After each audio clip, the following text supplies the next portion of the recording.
Thank you. Um, I see Dr. Collins has a question for you. Dr. Collins.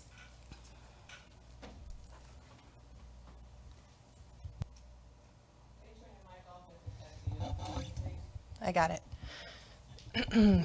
Well, I will say thank you for coming and speaking today. I noticed 95% of your testimony was not what was submitted to the board. We had an email exchange a couple months ago, and you said from kindergarten to fifth grade, you've chosen to private school, and this past year you homeschooled your child. When have you gone into the local public schools to find out what has actually been taught to public school children? And if you have done that, have you spoken at your local Board of Education meetings? Thank you. Your first comment was, 95. Well, Yeah. I didn't submit all of it because the last time I did, you guys denied me. And I wanted my voice to be heard because I have that constitutional right. And second, yes, I did private school my daughter because one, we financially can, but a lot of people can't. And that doesn't mean that I should ignore everybody else. I do know what's going on. I have friends in the public school. And like I said, not just my friends, people in my circles, but I knocked on 10,000 doors. Plus, I mean, I could be close to 15,000. And I've talked to people in the public schools. And you know what? My daughter was indoctrinated, and I paid $10,000 a year to have her indoctrinated by a Catholic school in Virginia Beach. So I know what's going on. Any more questions? Thank you. Mrs. Fessler. Thank you, Madam Chair. Good morning. Good morning. Good morning. Is Mrs. Kopet? Copig, that's fine though, yeah. Thank you for, it won't stay. It goes green. And then it turns off. There we go. Good morning. Thank you for being here this morning. I presume that you, at the beginning of your testimony, you were saying those three words, and those three words meaning critical race theory. Yes, And you can't say those words, but I can be in the same room and say those words. Is that your point there? Well, I don't know. I don't agree with it. I just wanted to get my point across, and everyone knows what I'm talking about. So it really didn't matter if I said it or not. Well, thank you for speaking up. Thank you. It's always good to hear the opinions of all people. Thank you very much. Thank you. Mrs. Fessler. Yes, Could you turn your I microphone, will. please? Thank you for the reminder. We're really struggling here today. Dr. Miranda. Okay. Thank you for your testimony. I just want to clear some things up because you say this with such authority and knowledge, but I want to say that my children went to an urban school district, Columbus City Schools. I thought they got a great education. I have a son that is special ed, got a great education. So the things you're talking about that are happening in urban schools, I did not see it. I spent a lot of time in urban schools.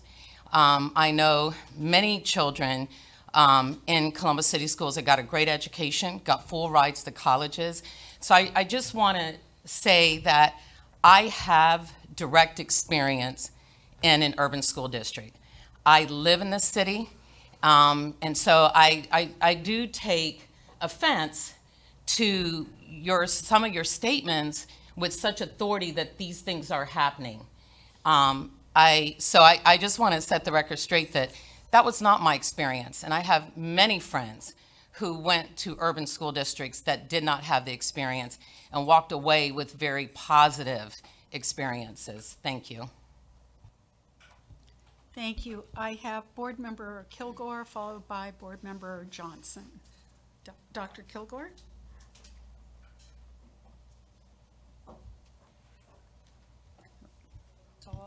Oh, there we go. Thank you for coming. Took courage. So as a board, we're here to advocate for students. We all know this. And that includes public school students. We all know this. And I believe that the public school system is in place to give a good education, and we all know this.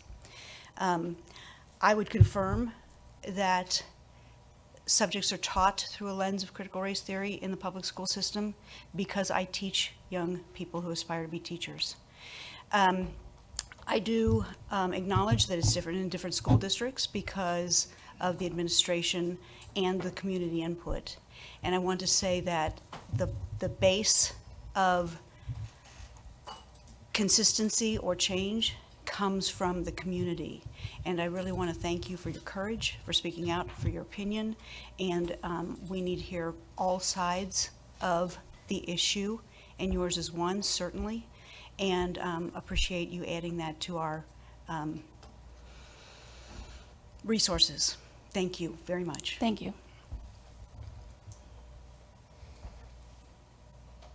Oh, sorry. Ms. Johnson? Thank you, Madam President. Ms. Kopic? Yeah. Is that right? Yeah. I want to thank you for being here today. Since you didn't send in all your testimony, I can't really check back to confirm what you had said. So could you repeat the sentence you said about choice not being available in urban school districts or something? Did you say something like that? I heard choice and urban in the same sentence, and I'm trying to confirm. Well, I didn't use the word urban, but I did use the word inner city. Okay, So what I was guess that? it's Repeat pretty that much the sentence for same. me, please. Sure. And I can give you a copy if you'd like. No, I don't need a copy. Um,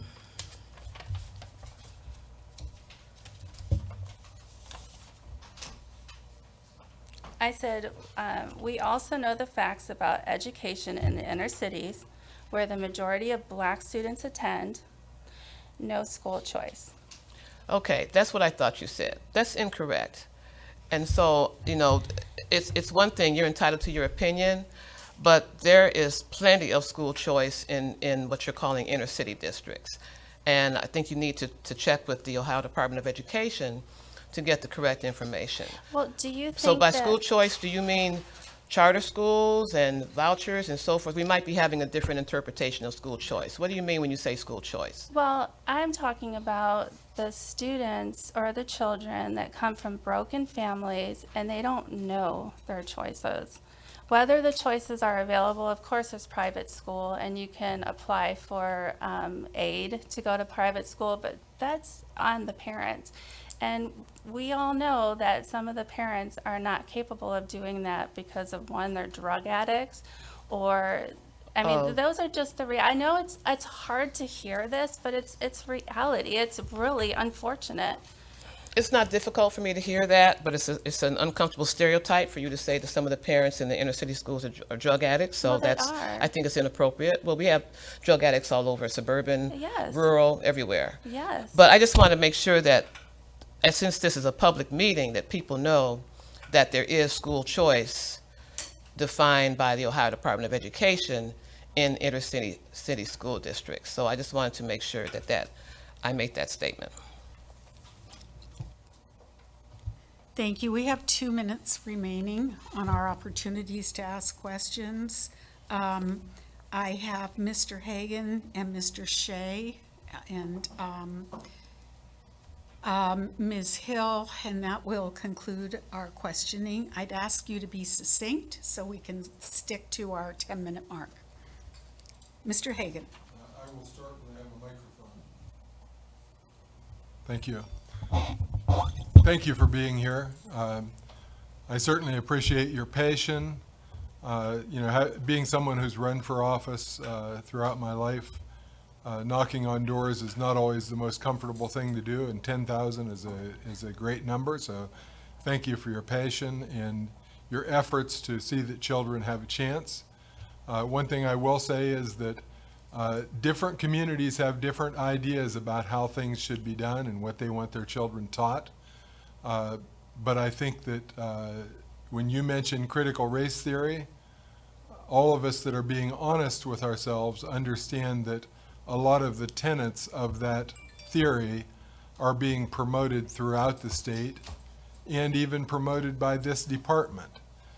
So I'm glad you're here to speak up about this. I certainly appreciate also your comments about the abortion issues and how it affects certain communities. You're welcome here anytime, in my opinion, and I will continue to strive for people to be able to speak their mind and say what they want to say in this forum. Thank you. Thank you, Mr. Hagan. Mr. Shea? Thank you, Madam President. Thank you as well for being here. I first wanted to say I think we really should be careful not to give the impression that we're just pushing people back to the local level. Obviously, I encourage folks to be active, as you have been, it sounds like, at the local level, knocking on 10,000 doors. But we want to hear from people. So thank you for being here. My question is, if you could briefly mention some examples of what you call indoctrination. I know a lot of folks are looking for examples. I know that was at a private school, but I think we're kidding ourselves if we think that there's not a lot of similar things happening. We're talking about federal dollars that go to private schools and public schools, grants. We're also talking about some of the same programs, some of the same training programs that are brought in. I mean, you can look it up, literally the same folks that are leading these programs. Can you briefly give a few examples?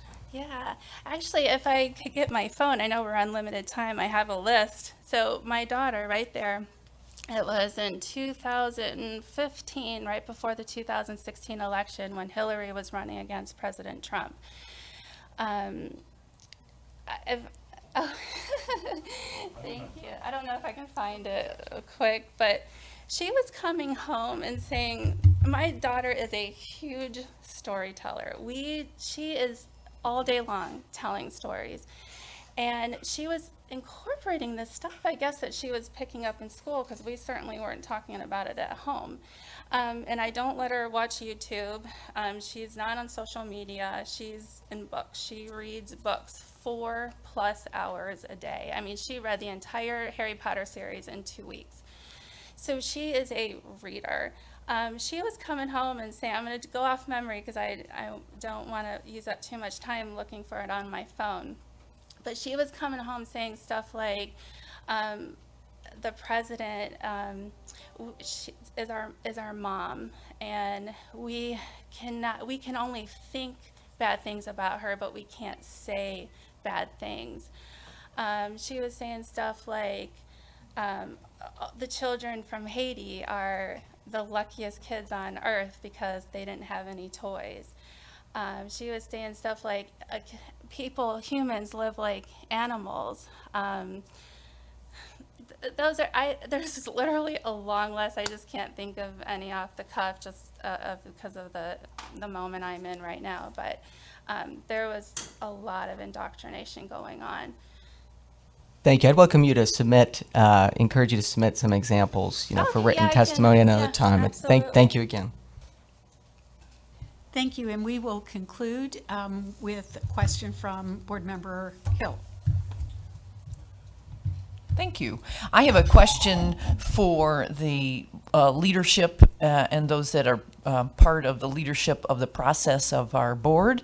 And the question is, in the past, couldn't individuals who wanted to speak to the board come in on the day of public testimony, not have submitted written testimony, fill out a form, and speak to the board?